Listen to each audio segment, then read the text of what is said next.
Hi everybody, welcome back for the next video. In the first couple of videos we learned how to make bowls on the potter's wheel. The big key factors of that is that we learned how to not only wedge our clay and prepare it, center the ball of clay, opening and then lifting, which are all skills that we're going to be able to transfer onto today's step, which is going to be making a tall cylinder. Any sort of cup form, cups or mugs, are going to start with a very basic cylinder. The big difference on a cylinder from a bowl is that in a bowl, we started out with a form like this. The blue area is going to be the outline of what the clay looked like when you first shaped it on the wheel. The pink area is going to be where we have trimmed it away to create the foot on the bottom. One of the reasons we start with bowls is, number one, centrifugal force wants to pull that clay outward. So we're letting physics kind of help us out a little bit with that.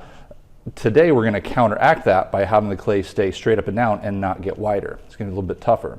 Second reason we start with bowls is that it gives us a little extra clay on the bottom so that we can trim it off. As beginners, it's hard to reach that clay down from the bottom, and thus leaving a little bit on the extra bottom down there doesn't hurt at all. What we're going to do today is we're going to be throwing forms more like this. Notice there's a flat bottom without that excess clay and a similarly thick wall going up the top. So we're going to start with a form similar to this. It's going to be a flat bottom all the way through, straight wall up like that. Once we've learned how to make a cylinder, we can then start playing around with the shape of the form. So in this one, we start out with a cylinder and lightly bellied it out to give it more of a broad chest or a shoulder up towards the top. Otherwise, it started out exactly the same as the first cylinder I showed you. We can also change the form so it has a little more of an upward, graceful slope towards the top, smaller foot. And when you get a little bit better at it, we can really start playing around with the shape of the form, giving it a very narrow bottom, a very swelled belly, coming into a neck and up to the lip. And an even more accentuated, very small foot, very wide belly coming up to the top. But they're all going to start with a cylinder. So I'm going to show you how to do that right now. Just like with a bowl, we start out with our bat, our bucket of water, our sponge. We have a new tool for you. This one's going to be a wooden rib. So it's just like the soft rubber rib, except this one is made out of wood. It's going to be a little firmer. But the big point that works for us is that it has a 90-degree squared edge right there. That's going to help us in a couple ways. I have my cutoff wire and I have my clay. With the bowl, I recommend starting out with 2 pounds. That's going to be pretty good fit for most high schooler on up to adulthood hands. However, if I use 2 pounds for a mug, I'm going to end up with either a really, really big Stein type mug or just a really, really heavy regular size mug. And we don't want either of those to start out with. So I'm going to start out with a 1 pound ball of clay. I've wedged this just like I showed in the previous videos, and I have a couple here that I'm going to demonstrate with. Just as before, I've got my bat on, and I'm going to lightly dampen the bat. Remember, we don't want a lot of water on there. We did put some water on there, a considerable amount, when we trimmed pots, but for throwing, we always want to have just a tiny bit of water on there. I'm going to put my ball of clay right in the middle, but again, not like that. I'm going to smack it down and really make sure it is well adhered. Now I'm using about 1.25 pounds to 1.5 pounds, so it's a little bit bigger and easier to see on the video. Otherwise, you want to start with a 1 pound ball of clay. If you notice by now from centering, your job is to get it centered smack dab into the middle of the wheel. Right now it's not. And I can leave it like that and start centering, but why make my job any harder? So if I figure out that it's leaning a little bit to one side, I can kind of go in there and pat it out, and the closer I can get it to the middle before I start, the easier my job is going to be. So if your ball is really wobbling around, make sure it starts in the center. Now I'm not going to talk through the whole steps of centering, opening, and all that I did in the first video, because hopefully you've had a little bit of practice with it. But I'm going to center this ball of clay just like I would with a bowl.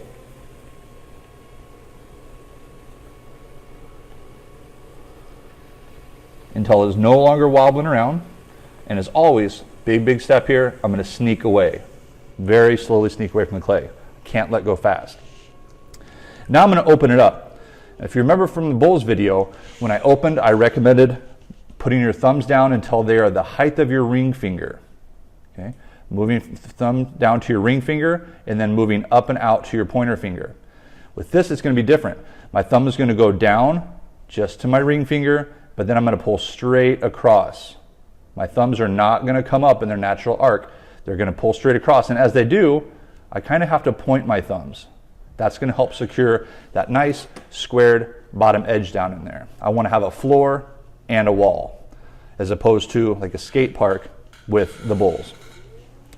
So my thumbs are going to go right down in. Notice I'm holding it with my hands on the outside, and my thumbs pull straight across and point towards the outside.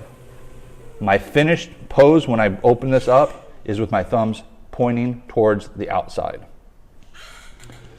Right now I have a little bit of a mountain inside there, a little bit of a point. That's very, very common. Here's where the wooden rib comes in. I'm going to hold it over here at the 3 o'clock side as this clay is spinning around, and I'm just going to compress that clay down on the bottom, and that does two things. Number one, it compresses the bottom of the mug. That's very important because if we don't, sometimes you can get a little crack on the bottom of your mug. Nobody wants to go through the trouble of making, glazing, firing a mug just to find out that it has a little crack on the bottom later. So that compression helps strengthen the bottom of the pot. It also is going to give me a nice squared edge so that I can lift that wall and know that the bottom has a floor and a wall. So far, not a lot different than a bowl, just flat, right? It's sort of like a flattened swimming pool versus a curved one. At this point, here's where it gets a little different. Not necessarily harder, but a little bit different. If I pull up like I did a bowl, my pot's gonna come out. I don't want that. I want this to come straight up and in. So to counteract that centrifugal force that I mentioned earlier, my hands are going to be pulling the clay unequally. My left hand, my inside hand, is pretty much just going to be holding the wall. My outside hand is going to be pulling up and in. This hand's going to put about 90% of the pressure. This one's applying pressure, but not necessarily pulling out. So one thing I recommend with bowls, notice when I pull out, my left hand is naturally on top of my right hand. With this, I'm going to have my hand slightly, my outside hand slightly above my inside hand. So again, wrestler pose, arms in, nice and tight against your legs. This hand holds, this hand pulls. And I'm going to squeeze this clay, not hard, but very firmly. I'm going to pull it up and in. And just as with bowls, just before my hand comes off the top of the pots, right before my fingers leave that top, I let it go around a few times and slowly sneak away. If I'm pulling and at any time my hand feels a little bit dry, notice my finger is catching here and moving, I can lightly let go, add some more water, and pull again. Made my first pull, now I'm going to go back down and make my second. Squeeze and pulling up and in.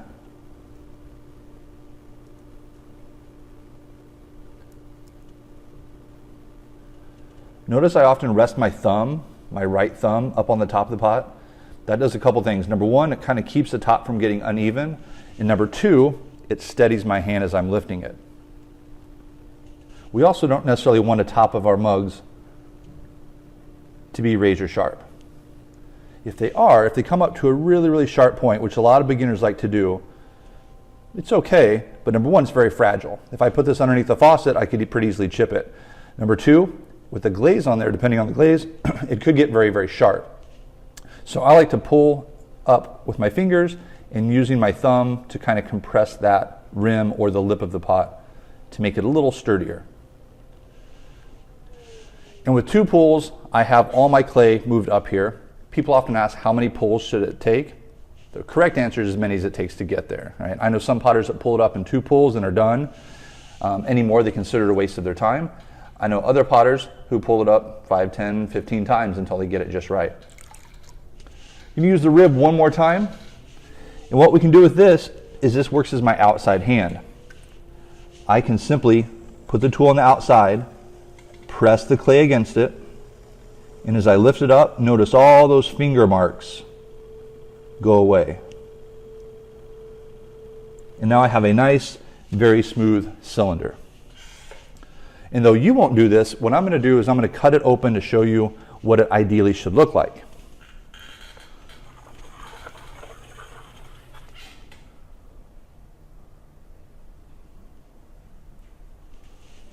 If you were to cut your cylinder in half, you're shooting for a cylinder that is pretty much equal thickness across the bottom and up through the top. There'll be a little bit of difference, and as a beginner you'll most likely have a much thinner top than you do towards the bottom, but what we don't want is a whole lot of clay down here in the corners having a curved bottom. So I'm going to set this aside and I'm going to repeat those steps one more time for you, but I'm also going to show you how to shape your mug or your cup.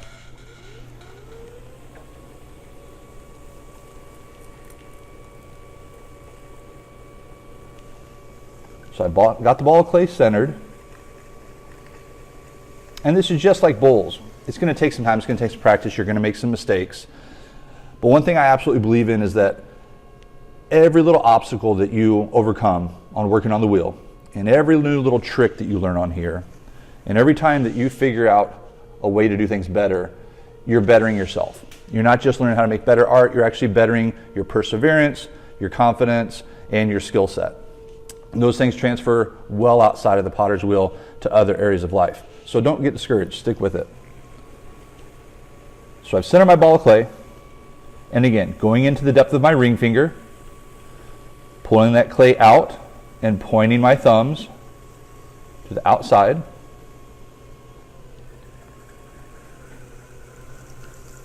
Now some mugs are very, very wide.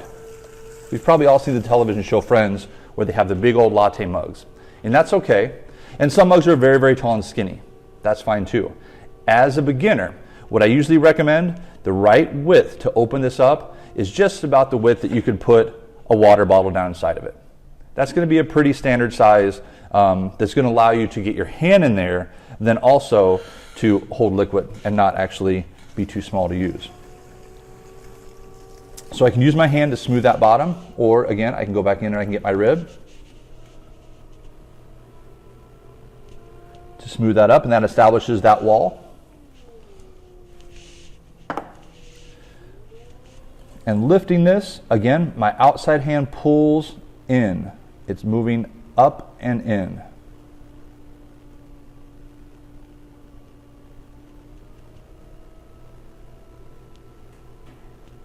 Again, I can't overemphasize enough keeping your arms against your body. As soon as I see potters start doing this, I know that their hands are going to be weak because their arms are not braced. Going back in, squeezing this up and in.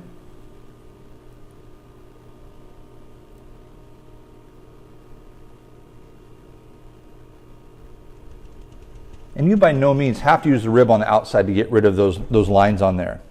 One of my mentors called those throwing marks. Another mentor called it wheel information, visuals that you can see from throwing on the wheel. Completely up to you. But it does help to strengthen the wall.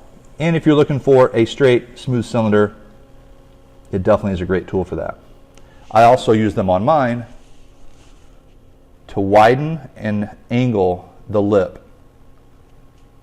I hold my thumb on the outside and angle this in.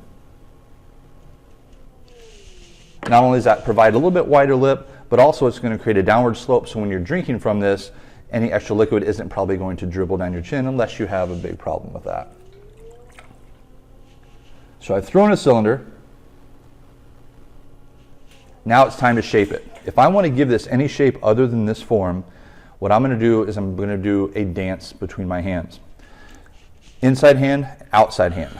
If I want this pot to start getting wider, my inside hand is going to be dancing with my left, and it's going to be the lead dancer. So it's going to press out, and my outside hand is simply going to follow. If I want it to start coming in, the outside hand starts leading and pulls in towards the middle, while the inside hand simply just supports it and holds it. So if I want to give this a bit of a belly right in the middle, my inside hand is going to take the lead, my outside hand is simply going to follow. And instead of squeezing it, I'm simply just moving my hands up and I'm pressing out with my inside hand. Notice how it starts to take on a bit of a curve. And I might decide that's enough belly, so now my outside hand is going to lead and start pulling in while my inside hand simply follows. And I just come on up to the top of the pot. Now if I decide that I want this top part to be a little bit wider, keeping lots of water on there, my inside hand is going to lead and it's going to start pressing out against my outside hand.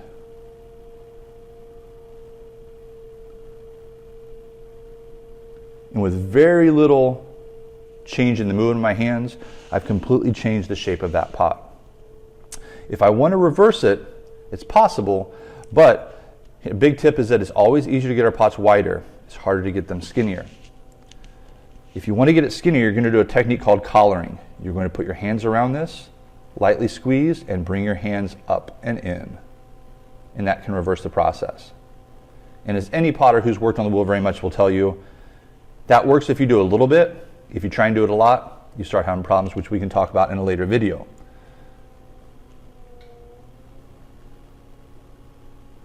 So my recommendation for my students is to spend a full week making nothing but cylinders, like the first one I made. Straight up and down, learning how to get a flat bottom, learning how to get a skinny wall all the way up.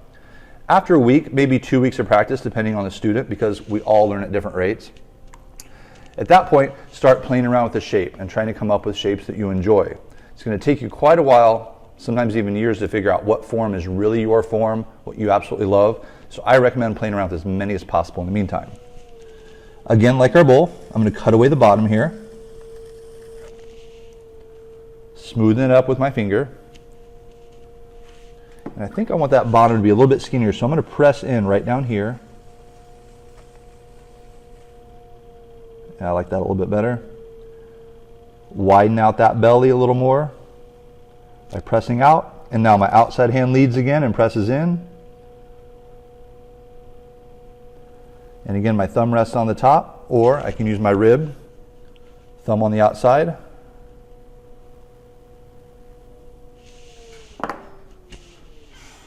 And again, just like with a bowl, I'm going to cut this off. I'm going to let it dry to early leather hard, enough where I can pick it up without it flopping, being sticky, distorting. And at that point, I'm going to put it in a bag and let it dry very, very slowly. And in our next video, we're going to learn how to make handles to turn our cups into mugs. Thank you guys. Have lots of fun.